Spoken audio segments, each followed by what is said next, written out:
So welcome back. Now we're going to build up and talk about some slightly more complex conditional execution patterns that you can build up.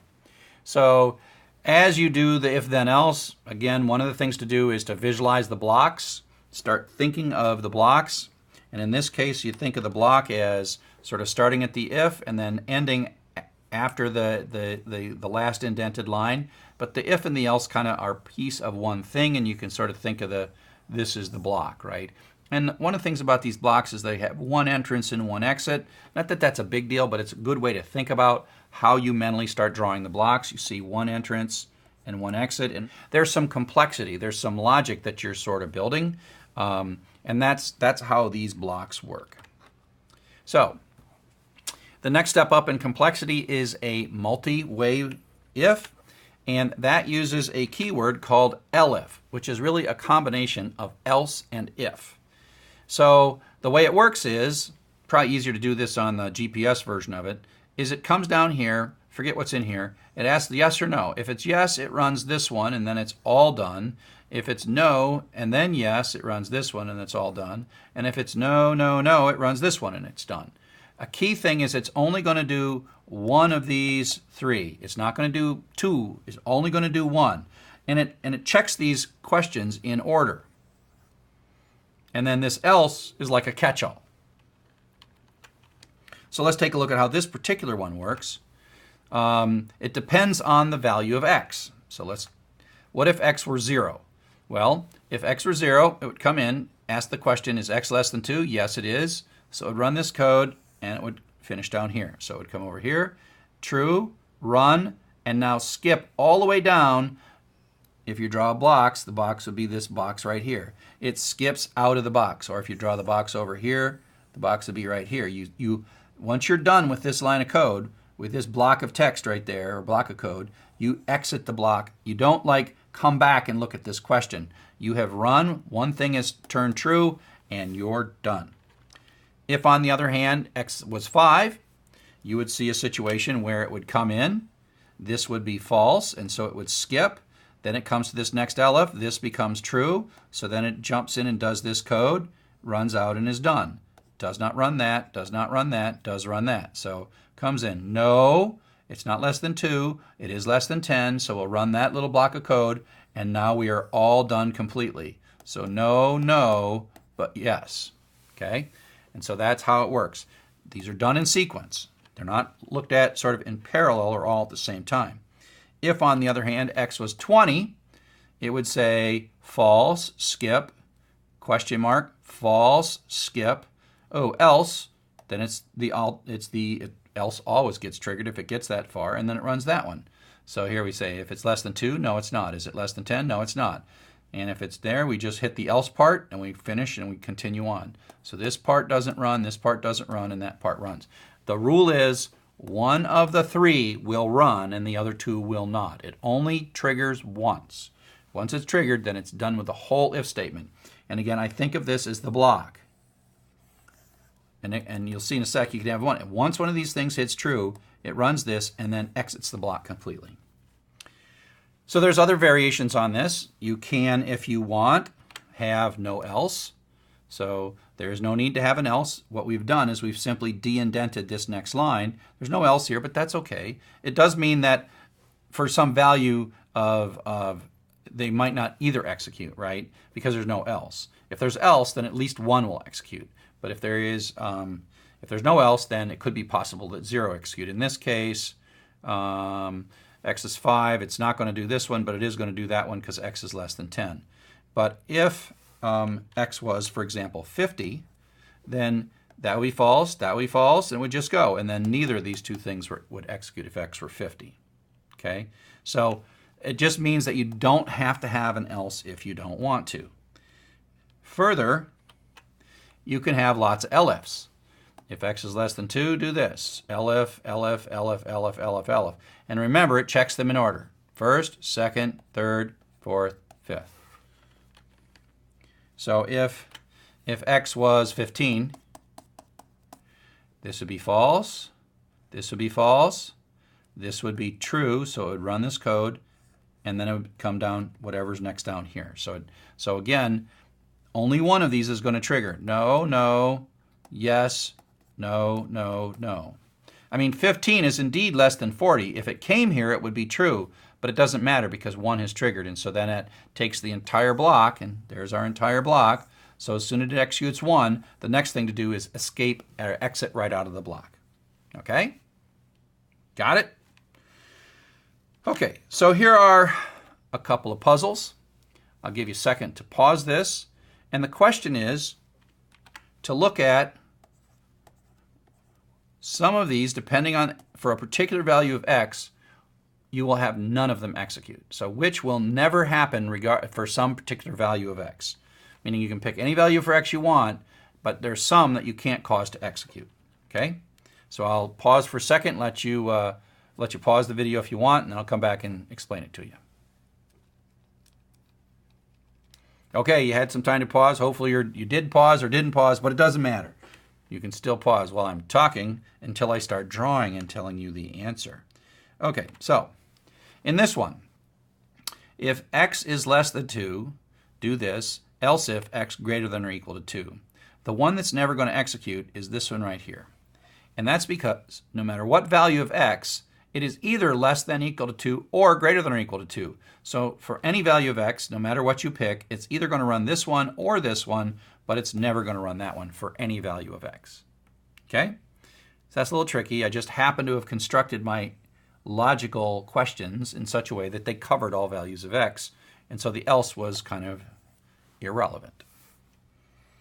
Now I wouldn't even draw this way. If I was going to draw this or write this code, I would probably just make this be an else, colon, and this not be there. But this was more of a puzzle than anything else. So in this next one, we have to remember that these things happen in order. So if x is less than 2, we're going to run this. If it's less than 20, we're going to run this. If it's less than 10, we're going to run this. But the problem is all values of x that are less than 10, for which this would become true, this is always true. So a value like 6, this becomes true. So that means that if it's something like 6, it's going to run this and come out and never ask this question, right? So that's the key. Even though this is true and this is true, for the 6, it never even gets here because this one triggered first. Okay? And so that's why this is the line of code that no matter what the value for x, will never run. Okay, so the last conditional code is what's called the try and except structure. And it's if you learn other programming languages, this sort of catching errors is a more advanced concept, but in Python we tend to have to use it earlier because there are things where if you don't use it, the code blows up. And the whole idea of a try except is that you have a bit of code that you know might fail. And so you kind of want to take out an insurance policy on it and say, hey, give this a try. If it works, great. If it doesn't, do this other thing. Don't blow up. Don't get a traceback. And so this is a way to eliminate or catch a traceback, something that would otherwise be a traceback. That's what this is for. So if you got some line of code and you know that this might blow up and have a traceback, then you use try except around it. Okay? So let's take a look at something. This is a sample we had from the previous code, and it comes down, it sticks hello Bob in, then it converts this to an integer, and we know that if these things aren't digit, this code blows up. And so it runs, and we get the traceback. The traceback happens because of this line right here. But the key thing about the traceback is that the traceback, as I told you before, it stops. And it stopped at line 2, which means this is the last line it executed. But it doesn't continue, which means this code is gone. I mean, it never gets there because it's like, I'm confused, I'm quitting, I have quit at line 2. Okay? I quit at line 2. So that code, it's as if it's not there. Now sometimes that's fine with you. You just want to blow up and you want to see the message. You want to go look at line 2 and fix line 2, or maybe type the wrong stuff in. But sometimes you want to control for this. You want to say, you know what, I know what I want to do here, and I don't want to die, and I don't want to blow up. I want to continue. I want to put out an error message instead. And so So the key is when this code blows up, it's something that you kind of take personally, because you are that set of instructions, and when a traceback happens inside the memory or CPU, that's you that's being vaporized. You've been tracebacked. And so we take it kind of personal. I mean, if you were to use software that I built, like the autograder for this class, and you started getting tracebacks, I'm like, hey, that's kind of a personal thing. I didn't do my job well. I didn't catch all the errors. I didn't think of everything. You could type something that would cause my code to blow up. And so I take that kind of personally. And so we have to be able to compensate for situations that we know might cause errors, especially those where the user can type something that can cause my program to blow up. That's really like, I'm going to let you blow my program up. I am going to compensate. I'll tell you, sorry, that's bad data, but I don't want you to ever see a traceback, because it's kind of shameful to see a traceback for a professional programmer. Okay, so here's how it works. It's a bit of stuff with some indentation and colons. It looks like a lot, but don't worry, you'll figure it out. So the idea is you have a line of code that you know is dangerous. So this conversion of an integer, let's just say this came from an input statement. In this case, we'll just make it be hello Bob. We know this is going to fail. And so this is the line in which we kind of want to take out insurance on. So instead of just putting this line in here like we did in the previous example, we just had it right there. Instead of taking that line there, we say, you know what, we're going to take and stick this in a try and except block. So we say the word try ends in a colon, which means it's an indented block of code. And then we put the dangerous line in there. And then we put except. And then the except is kind of like an else, an if then else. But what it really is code that Python will execute if something goes wrong. So this is either going to run and work and skip this, or if it goes bad, it's going to run, blow up, and then run this stuff and then continue on. But in no case will you get a traceback. Meaning if this line is going to generate a traceback, it actually just runs the except clause. So it's kind of like an if things work out, do this. If things don't work out, do this other thing.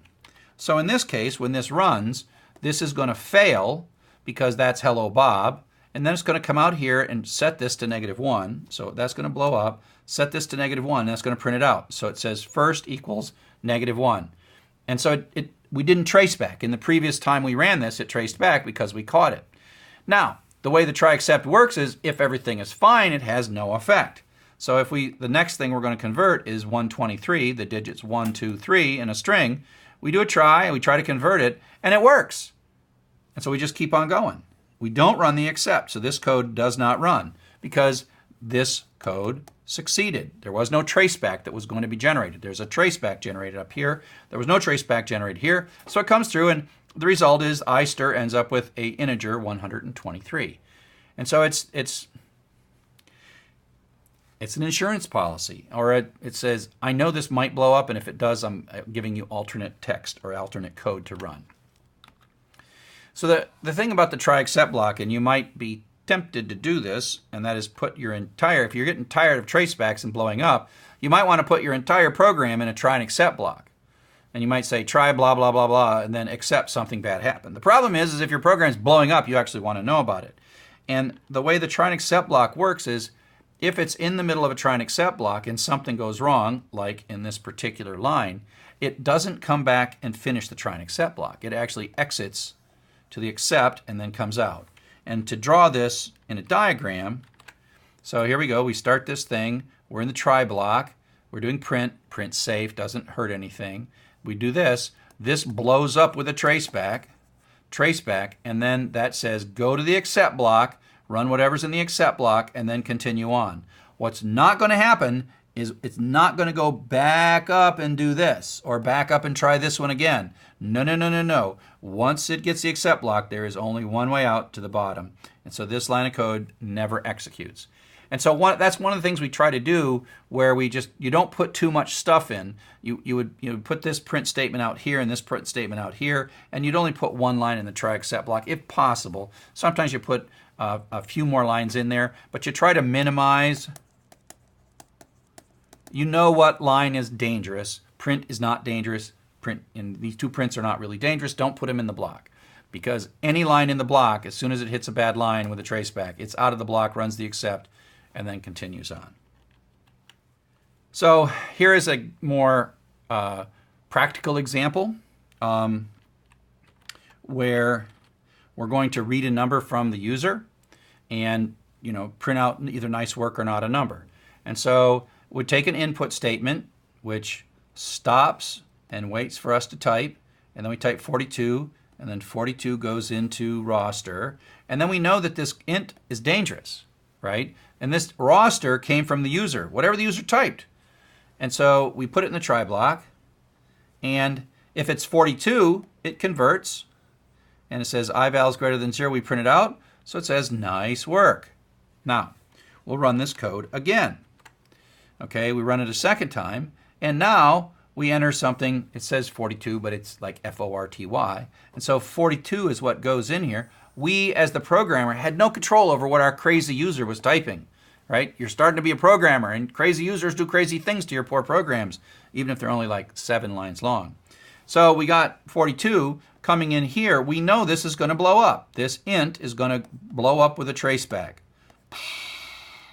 But that's okay. We've compensated for that, and we told Python, hey, we know that might happen, and if you detect a traceback, jump straight into the except block, run this, set it to -1, and then continue on.